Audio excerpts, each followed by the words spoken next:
एक बार नंदलाल काफी बीमार पड़ गए। कोई दवा या जड़ी बूटी उन पर बेअसर साबित हो रही थी। तभी श्री कृष्ण ने स्वयं ही गोपियों से एक ऐसा उपाय करने को कहा जिसे सुन गोपियां दुविधा में पड़ गई।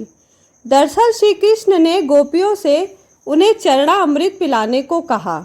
उनका मानना था कि उनके परम भक्त या फिर जो उनसे अति प्रेम करता है तथा उनकी चिंता करता है, यदि उसके पांव को धोने के लिए इस्तेमाल हुए जल को वे ग्रहण कर ले तो वे निश्चित ही ठीक हो जाएंगे। लेकिन दूसरी ओर गोपियां और भी चिंता में पड़ गई। श्री कृष्ण उन सभी गोपियों के लिए बेहद महत्वपूर्ण थे। वे सभी उनकी परम भक्त थी, लेकिन उन्हें इस उपाय के निष्फल होने की चिंता सता रही थी। उनके मन में बार बार ये आ रहा था कि यदि उनमें से किसी एक गोपी ने अपने पांव के इस्तेमाल से चरणामृत बना लिया और कृष्ण जी को पीने के लिए दिया तो वे परम भक्त का कार्य तो कर देंगी, परंतु किन्हीं कारणों से कान्हा ठीक ना हुए तो उसे नरक भोगना पड़ेगा। अब सभी गोपियां व्याकुल होकर श्री कृष्ण की ओर ताक रही थीं और किसी अन्य उपाय के बारे में सोच ही रही थी कि वहां कृष्ण की प्रिय राधा आ गई। अपने कृष्ण को इस हालत में देख के राधा के तो जैसे प्राण ही निकल गए हों।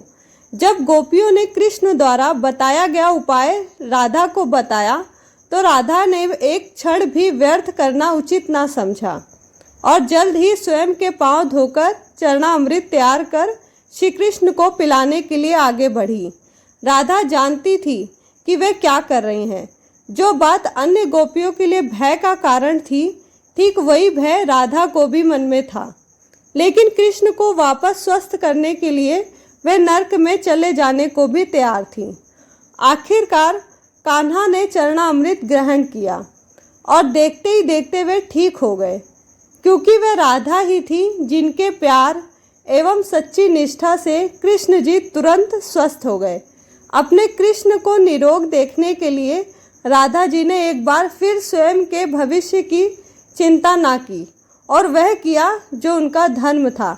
जय श्री राधे कृष्ण।